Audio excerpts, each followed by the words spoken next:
Hola, muy buenos días a todos. Bienvenidos a nuestro primer ANM Live 2020.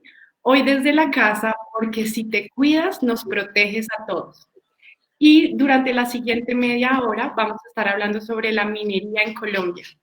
Para eso tenemos un invitado muy especial. Él es el vicepresidente de Control, Seguimiento y Seguridad Minera, Javier García Granados. Vicepresidente, buenos días. Hola María Camila, buenos días. Un especial saludo para todos los que están conectados en este Facebook Live, los compañeros de la agencia, los titulares mineros, la ciudadanía general interesada en esta actividad económica que tanta gratitud le tenemos. Obviamente hoy desde la casa con mucha disposición, con mucho ánimo, con mucha fortaleza, acatando las directrices del gobierno nacional en este aislamiento obligatorio. Bueno, sí, señor vicepresidente. Les queremos primero recordar a todos que ya pueden, por favor, empezar a hacernos sus preguntas. Estamos ya mirándolas para poder responderles a todos. Pero primero les queremos comentar a todos que hoy, de hoy hasta el viernes, vamos a estar todos los días conectados a las 9 de la mañana con ustedes para estar tocando temas de minería. Hoy, como saben, vamos a hablar sobre la minería en Colombia. Mañana vamos a hablar sobre cómo se solicita un título minero. El miércoles vamos a hablar sobre el potencial minero en Colombia. El jueves sobre el Sistema Nacional de Salvamento Minero. Y el viernes sobre Ana Minería. Entonces, Vice, mientras nos empiezan a llegar las preguntas, ¿por qué no le vamos contando a la gente qué es la minería y qué es un proyecto minero? Bueno, María Camila, antes de empezar con esa respuesta, y tú mencionaste que dentro de los temas que tenemos en estos ANM Live, vamos a hablar el viernes de seguridad y salvamento minero. El jueves. Y el jueves, entonces quería, a través de este medio, pues mandarles un mensaje de condolencia a las familiares de las personas que murieron ayer en un accidente minero en el municipio de Socha, en Boyacá. Entonces lamentamos mucho que haya pasado esto, atendimos el accidente ayer en horas de la tarde y desafortunadamente 2 personas perdieron la vida. Entonces hoy nuestra comunidad minera, especialmente la comunidad de carbón, está de luto por esta situación. Pero ya hablando de la pregunta en particular, María Camila y todos, pues, ¿qué es la actividad minera? La actividad minera es una actividad económica legal, legítima, que aporta a las finanzas públicas de la nación y a la dinamización de la economía local, regional y nacional. Hoy representa aproximadamente el 2% del Producto Interno Bruto, casi el 20% de las exportaciones y de la inversión extranjera directa. Aportamos cerca de 4.1 billones entre regalías e impuestos. El año pasado recaudamos cerca de 2.5 billones de pesos en regalías, el recaudo más alto en la historia del país. Ponemos cerca de 350.000 empleos directos, cerca de 1 millón de empleos indirectos, y esta actividad hace presencia institucional en muchas zonas del territorio nacional. Entonces, la actividad minera, como lo dije en el saludo, es una actividad a la que le debemos muchísima gratitud, es una actividad muy importante para la economía, es una actividad que dinamiza la economía en las zonas donde está ubicadas. Recordemos que casi todos los municipios del país al menos tienen una explotación de minera o de cantera o de material de río, de material de construcción para el mantenimiento de sus vías, de su infraestructura propia. Entonces, sí, es una actividad muy, muy importante. ¿Qué es un proyecto minero? Un proyecto minero, hablando de cómo termina siendo, o sea, una mina no se construye de la noche a la mañana. Hay algunas estadísticas que dicen que por cada 100 proyectos uno termina siendo mina. Es muy difícil finalmente terminar teniendo una mina, porque se requiere no solamente que exista el mineral en cantidad, calidad, que ese mineral sea técnica y económicamente explotable, y además se requiere una inversión muy importante en las primeras fases. Efectivamente, la minería es una actividad intensiva en capital, que requiere mucho capital para desarrollarse, y es una actividad riesgosa, no solamente desde el punto de vista de la seguridad, sino desde el punto de vista financiero. Entonces, no siempre cuando se invierte en un proyecto minero en sus primeras etapas, pues se logra tener la cantidad y calidad de mineral o el depósito mineral para poder hacer una explotación a futuro. Entonces, un proyecto minero pasa por varias etapas para después pues, consolidarse en la etapa de explotación, y es cuando empezamos a generarle renta al país. Entonces, hablando pues de proyectos mineros, Colombia tiene unos proyectos mineros muy importantes, consolidados de hace de muchos años, que nos producen minerales de muchos tipos: carbón, níquel, metales preciosos, materiales de construcción, que sirven no solamente para abastecer la demanda interna, sino también es una fuente importante de recursos y divisas vía exportaciones. Bueno, vicepresidente, y cuéntenos por favor cuántos títulos mineros y qué proporción del territorio colombiano ocupan. Esa es una gran pregunta, María Camila, porque digamos que la gente, en el común de las personas, tiene en la cabeza que el país está inundado de títulos mineros. Okay. Realmente el número de títulos mineros que tenemos en el país son 7.456 títulos, de los cuales 6.185 administra la Agencia Nacional de Minería. Okay. Los restantes son administrados por la Gobernación de Antioquia. Y quiero hacer esa claridad porque nos parece muy importante decir que la Autoridad Minera Nacional efectivamente es la Agencia Nacional de Minería, pero que y en temas de fiscalización, la función de fiscalización es una función propia del Ministerio de Minas y Energía, que él ha delegado tanto en la Agencia Nacional de Minería como en la Gobernación de Antioquia. Y de igual manera, la Agencia Nacional de Minería ha delegado la función de contratación y titulación minera a la Gobernación de Antioquia a través de su Secretaría de Minas. Entonces, digamos que en este momento Antioquia administra unos contratos, otorga unos contratos en virtud de esas delegaciones, y la Agencia Nacional de Minería en todo el país administra el resto de los contratos. Entonces, nosotros tenemos 6.185 contratos a finales de febrero, y el total del área que ocupan los contratos mineros es cercano al 4% del territorio nacional, y estamos hablando de cerca de 4.2 millones de hectáreas. Pero realmente la pregunta es, no es qué tanto ocupan esos títulos mineros. La pregunta realmente es cuál es el área intervenida por esos títulos mineros. Y entonces ahí es importante mencionar que los títulos mineros tienen 3 etapas: la etapa de exploración, la etapa de construcción y montaje y la etapa de explotación. Y es en la etapa de explotación donde realmente la huella minera pues hace presencia en el territorio. En exploración realmente no, la intervención en el territorio es mínima. Es en explotación donde realmente hay una intervención importante. Nosotros hemos hecho unos cálculos a través de la tecnología con la cual disponemos en la Vicepresidencia de Seguimiento y Control, de saber cuál es el área intervenida por la minería en Colombia, y la verdad, María Camila, son cerca a 300.000 hectáreas, son las que están intervenidas. Es realmente muy pequeña la huella de la minería legal, es decir, de los títulos mineros vigentes en el país. Vale, vicepresidente, muchas gracias. Tenemos muchísimos conectados, así que queremos dar muchas gracias por estar en este espacio con nosotros. Entonces, empecemos con todas las preguntas que hay. La primera es de David. Buenos días. Quisiera saber cuáles son las etapas del ciclo minero. Ok, yo lo mencionaba hace un momento. El Código de Minas, la Ley 685 del 2001, estableció efectivamente que existen 3 etapas para un título minero. Entonces, típicamente un título minero se otorga por 30 años. Y las etapas o la duración de las etapas son las siguientes. La primera etapa es la etapa de exploración, que tiene una duración de 4 años, de 3 años, que se puede prorrogar hasta 11 años. Okay. La siguiente etapa es la etapa de construcción y montaje, que tiene una duración de 3 años y se puede prorrogar 1 año más, es decir, 4 años. Y la última etapa es la etapa de explotación, que es el tiempo restante de restar los 30 años de las etapas de exploración y construcción y montaje.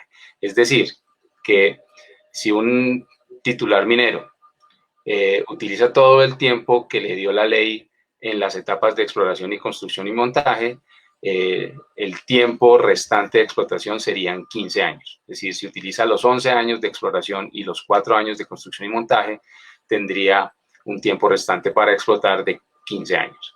Ok. Bueno, vicepresidente, muchas gracias. La siguiente pregunta, ¿quién puede realizar actividades mineras legales en Colombia? Es de Angie. Esa es una muy buena pregunta, porque no solamente los titulares mineros, o sea, los títulos mineros pueden desarrollar actividades mineras, sino que la ley también le ha dado a algunas figuras la prerrogativa de explotar. Entonces, digamos que hablando de explotación, hablando, digamos, de quién puede realizar actividad minera entendida como la exploración, construcción y montaje y explotación, pues claramente es el título minero el que le otorga el derecho al titular minero de realizar esas actividades. Sin embargo, desde el punto de vista de la explotación, ¿quiénes pueden explotar mineral? Entonces, básicamente tenemos 5 figuras. Primero, los titulares mineros que están en etapa de explotación. ¿Eso qué significa? Que tienen un instrumento técnico aprobado, llámese PTO o PTI, y un instrumento ambiental aprobado. Plan de manejo ambiental en el caso de algunos contratos viejos, o licencia ambiental, que es la figura que le cabe al régimen de la ley 685. Entonces, la licencia ambiental. Entonces, los títulos mineros que están en explotación son los que tienen instrumento técnico e instrumento ambiental. Después vienen 2 figuras que tienen prerrogativa de explotar. Entonces, en primer lugar, las solicitudes de legalización que están en trámite. Entonces, hoy en día tenemos dos tipos de esas figuras. El primero es el de la ley 685, que es un mecanismo que el Código de Minas permitió en su momento que las personas que por la razón que fuera no tenían un título minero, lo pudieran a través de un programa de legalización de minería de hecho, que así se llamó, poder, digamos que, explotar y llegar a tener un título minero, un contrato de concesión. Hay algunas solicitudes de legalización que no se han terminado, por lo tanto, la ley les permitía la prerrogativa de explotar. Ellos pueden explotar. La segunda figura también está relacionada con legalización y es el programa de legalización que venía en la ley 1382, que retomaron los planes de desarrollo del 2014 y del 2018, y hoy en día esa figura también permite la explotación, la prerrogativa de explotación, de explotar. O sea, son figuras que no se les hace el seguimiento y control como se le hace a un título minero. Un título minero le revisamos aspectos técnicos, aspectos de seguridad e higiene, económicos, administrativos, ambientales, sociales. Digamos que esas figuras, esas prerrogativas de explotar, sencillamente verificamos que estén cumpliendo con los temas de seguridad e higiene minera y con el pago de la contraprestación económica. Otra figura que tiene la prerrogativa de explotar se llaman las áreas de reserva especial, y es las contenidas en el artículo 31 de la ley 685 y que están, digamos que, definidas para mineros tradicionales, que también por alguna razón no tienen un título minero o un contrato de concesión minera. Entonces, a través de solicitud de parte de la comunidad, se declara una área de reserva especial con unos beneficiarios y un polígono para que esos beneficiarios puedan desarrollar la actividad minera que han venido desarrollando de manera tradicional. Y ese paso del área de reserva especial a un contrato de concesión es lo que les permite explotar. Por otro lado, tenemos otra figura que son los subcontratos de formalización, subcontratos que nacen con la ley del mercurio en el año 2013 y que básicamente permite que personas que no trabajan bajo el amparo de un título minero lo puedan hacer dentro del área de un contrato de concesión de un titular minero. Entonces, esa figura del subcontrato de formalización minera nos permite también explotar. Y finalmente, pues están los mineros de subsistencia, que básicamente la mayoría de las personas los conocemos como los barequeros o los huaqueros, en el caso de las piedras preciosas y semipreciosas. Entonces, los mineros de subsistencia, el plan de desarrollo también, digamos que amplía un poco el espectro de esos mineros de subsistencia, de barequeros a también mineros de subsistencia para material de arrastre, arcilla, otro mineral que se me escapa en este momento. Pero básicamente esos son las 5 figuras que permiten explotar legalmente en Colombia cualquier mineral que yace o subyace en el suelo y en el subsuelo. Bueno, Vice, muchas gracias. Queremos saludar a todos los que nos están viendo desde Valledupar, desde Medellín, desde Boyacá. Muchas gracias por conectarse. Y la siguiente pregunta es de Marcela. Ella nos dice, nos pregunta cuáles son los departamentos mineros por excelencia. Digamos que la titularidad minera, uno puede hacer un acercamiento a la actividad minera a través como de 2 visiones. Una por la distribución de los títulos mineros, y si uno se va por ahí, digamos que la foto de esa actividad minera, básicamente su resultado es que aproximadamente el 40% de los títulos mineros son de materiales de construcción, pero si uno la foto la toma desde el lado de los ingresos, pues los ingresos importantes que recibe el país están concentrados básicamente en carbón, ferroníquel y metales preciosos. Okay. ¿Y dónde está concentrada la actividad minera? Entonces, si uno lo mide por titularidad, básicamente está concentrada en Antioquia, Boyacá, Cundinamarca y norte de Santander. Esos son los departamentos que concentran la mayoría de los títulos mineros.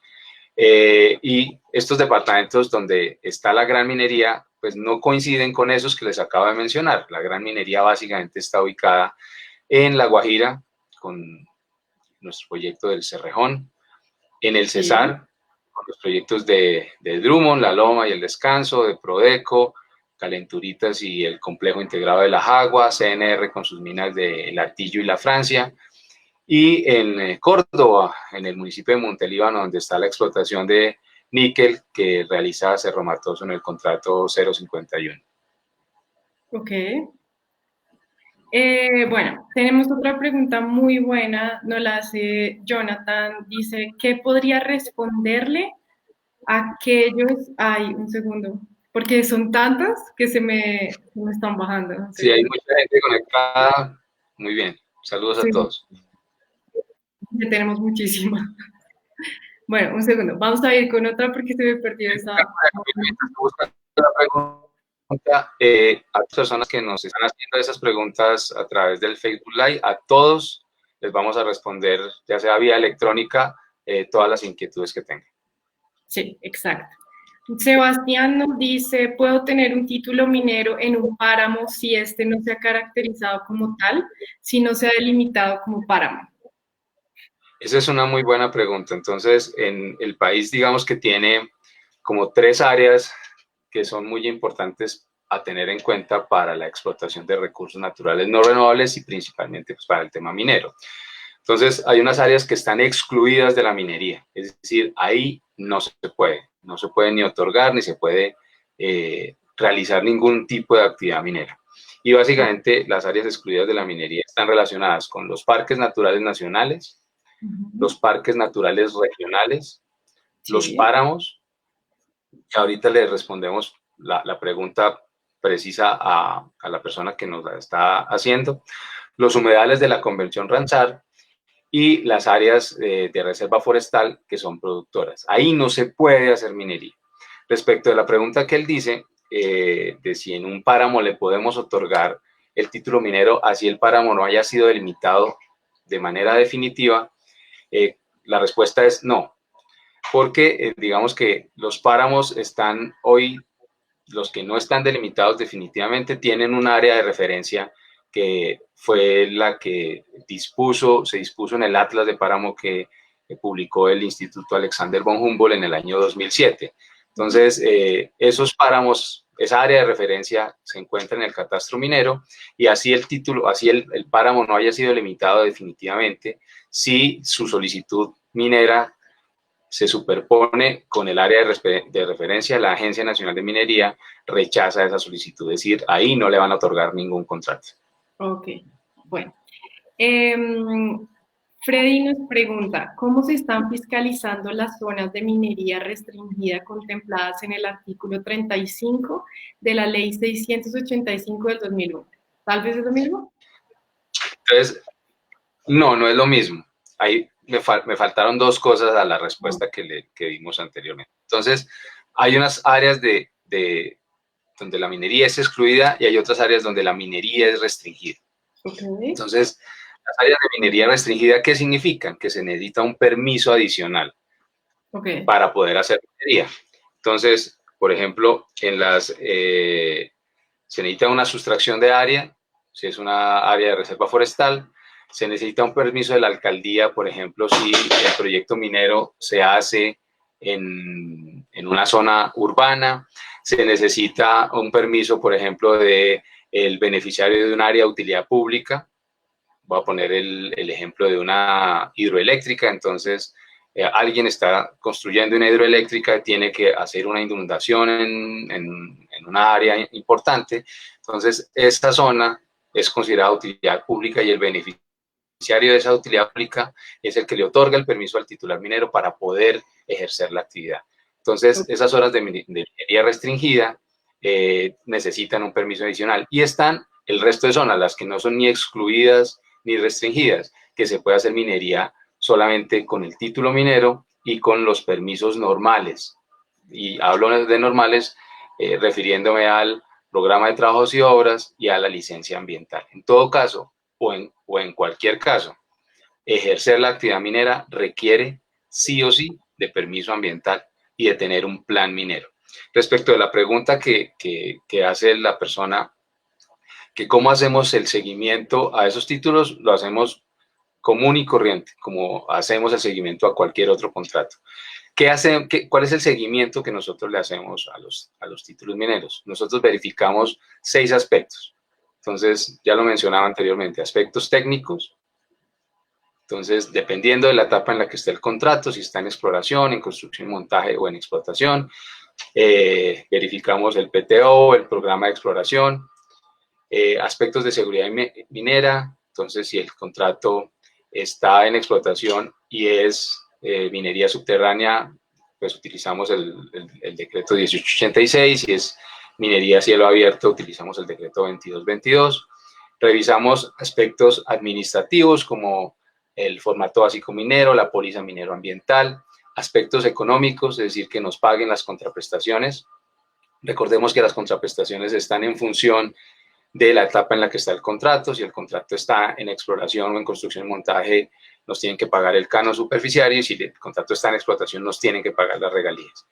Verificamos aspectos ambientales. No somos autoridad ambiental, pero sin embargo, verificamos que los permisos ambientales correspondan a la etapa del contrato, que los permisos ambientales hayan sido expedidos por la autoridad competente. Y ahí es importante mencionar lo siguiente: dependiendo la escala del proyecto, el que licencia el contrato, el proyecto, pues es o la Autoridad Nacional de Licencias Ambientales, la ANLA, para los proyectos de gran minería, y si es de pequeña o mediana minería, el que licencia son las corporaciones ambientales regionales. Y además de eso, verificamos aspectos sociales. Hay algunos contratos que desde el 2014 tienen la obligación de tener un plan de gestión social. Entonces, verificamos que formulen el plan de gestión social y que además cumplan lo que establecieron o lo que se estableció en el plan de gestión social. Entonces, de esa manera hacemos el seguimiento, verificando eso. Y lo hacemos a través de 2 instrumentos grandes: la evaluación documental, las visitas de campo, y desde principios del año pasado utilizamos imágenes satelitales. Es decir, nos apoyamos de tecnología para tener más eficiencia y para ser más efectivos en nuestro proceso de seguimiento y control de las obligaciones de los títulos mineros. Okay. Bueno, Luz Marina nos pregunta, ¿cuánto tiempo tardan en aprobar el PTO para poder acceder al PMA en las áreas? ¿En las áreas? En las áreas, sí. Los PTOs están, digamos, la ley nos da un tiempo para pronunciarnos frente al programa de trabajos y obras, y son 90 días. Nosotros generalmente nos pronunciamos en menos de esos 90 días. Y ahí digamos que hay que mencionar algo muy importante respecto de esa pregunta. Sí nos gustaría que los PTOs vinieran mucho mejor para aprobarlos a la primera, pero realmente lo que pasa es que el porcentaje es es mínimo de los programas de trabajos y obras que aprobamos en la primera entrega. Generalmente lo requerimos y ese requerimiento son tiempos del solicitante del PTO. Pero realmente nosotros en el caso de las áreas de reserva especial, pues nos estamos demorando lo que dice la norma, máximo 90 días para pronunciarnos, se requiere, y ya el tiempo del requerimiento y de complementar la información, porque muchas veces el requerimiento está relacionado o con aclaraciones o con el suministro de información que no venía en la solicitud inicial, y ese tiempo pues depende de ellos. Generalmente les damos un mes, muchas veces nos levantan la mano y nos dicen, denos un tiempo adicional, y evaluamos esa solicitud para otorgar un tiempo adicional a la solicitud del PTO. Entonces, aprobando el PTO, pues sigue el camino para buscar la licencia ambiental de las áreas de reserva especial. Ok. Nos pregunta también Javier. Quería saber si la ANM tiene contemplado realizar una socialización del estándar colombiano. De recursos y reservas, me imagino que Javier está hablando de eso. Pues Javier, efectivamente, creo que haber dado ese paso en disponer en Colombia de un estándar que nos permita tener todas las actividades para reportar técnicamente los resultados del proceso de exploración es un gran paso en la formalización de la actividad minera en el país. Cuando hablamos de la administración del recurso minero, la administración pasa por saber qué tenemos, y el estándar colombiano de recursos y reservas es el instrumento que nos permite saber qué tenemos y qué tenemos a través de un modelo. Entonces, nosotros en eso hemos hecho muchísimas socializaciones a lo largo y ancho del país acerca de cómo funciona el estándar, cuáles son los elementos que contiene el estándar, y efectivamente seguimos haciendo socializaciones de eso. No en vano, ya hay una gran cantidad de profesionales, de personas competentes. No solamente disponemos del estándar colombiano de recursos y reservas, sino también de la Comisión Colombiana de Recursos y Reservas, que son los que certifican a las personas que son competentes para firmar esos reportes técnicos. Entonces, el último dato que yo tengo es que el país tiene aproximadamente como 40 profesionales competentes, que son los que pueden efectivamente firmar los reportes técnicos de recursos y reservas. Pero entonces a Javier vamos a publicar, creo que están publicados en la página web de la agencia, las fechas de eventos relacionados con recursos y reservas. Digamos que en eso hemos hecho una tarea muy juiciosa de prácticamente recorrer el país a lo largo y a lo ancho para llevar, digamos, esa capacitación del estándar colombiano de recursos y reservas. Bueno. María Camila, se me está acabando el tiempo. Sí, ya, dice, ya vamos a acabar. Solo queríamos saludar a todos los estudiantes de las facultades de Minas que sabemos que en este momento están conectados. Muchas gracias por apoyarnos hoy y los esperamos el resto de la semana. No, y un saludo muy especial. La última pregunta, yo creo que alcanzamos. Listo. Sobre las imágenes digitales, la gente quiere saber cómo las recolecta la ANM y cómo pueden tener acceso a ellas. Bueno, esa es una gran pregunta. Nosotros disponemos de un centro de monitoreo, un centro de control de la producción, y ahí es donde analizamos las imágenes. Nosotros tenemos imágenes de dos tipos. Tenemos una suscripción que nos permite tener imágenes diariamente.